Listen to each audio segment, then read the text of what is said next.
శ్రీమతి పంచుమతి అనురాధ గారు, సర్వశ్రీ దువ్వారపు రామారావు గారు, వి తిరుమల నాయుడు గారు, కంచర్ల శ్రీకాంత్ గారు, గౌరవ ఎమ్మెల్సీ వారు 3 ప్రశ్నలు అడిగారు అధ్యక్ష.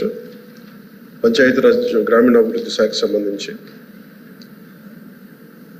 వారు అడిగిన ప్రశ్నల్లో మొదటిది పంచాయతీలకు విడుదల చేసిన 14 మరియు 15 ఆర్థిక సంఘం నిధుల్లో దాదాపు 9,000 కోట్లను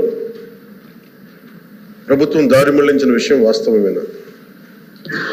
రెండో ప్రశ్న, కేంద్ర ప్రభుత్వ అధికారులు కొన్ని పంచాయతీలను సందర్శించి కొన్ని అవకతవకల్ని ఎత్తి చూపడం కూడా వాస్తవమేనా? మూడో ప్రశ్న అయితే ఒకవేళ వాస్తవం అయితే దాని మీద ఆ వివరాలపైన దానిపైన తీసుకున్న చర్యలు ఏమిటి? మొదటి ప్రశ్నగా అధ్యక్ష,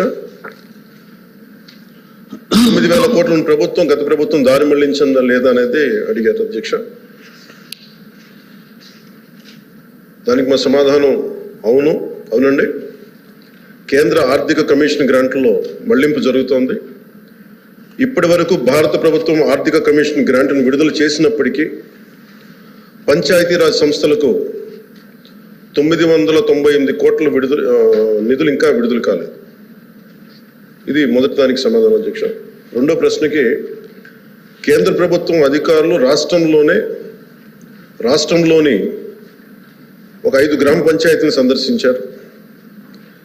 మరియు ఎంఓపిఆర్ భారత ప్రభుత్వం న్యూఢిల్లీ వారు 16/10/23 తేదీన డిఓ లేఖ నెంబర్ M11015/150/2020 FD Part 1 ద్వారా ఆంధ్రప్రదేశ్ ప్రభుత్వానికి వారి పరిశీలనలు తెలియజేశారు. ఆంధ్రప్రదేశ్ ప్రభుత్వం సమర్పించిన పరిశీలన మరియు ప్రచిత్రాలను కూడా ఈ అనుబంధానికి జత చేయడం జరిగింది. గౌరవ సభ్యులు ఇంకేదైనా సందేహాలు ఉంటే అనెక్షర్ని అనుబంధంగా ఉన్న వీటన్నిటి చదువుకోవచ్చు అధ్యక్ష.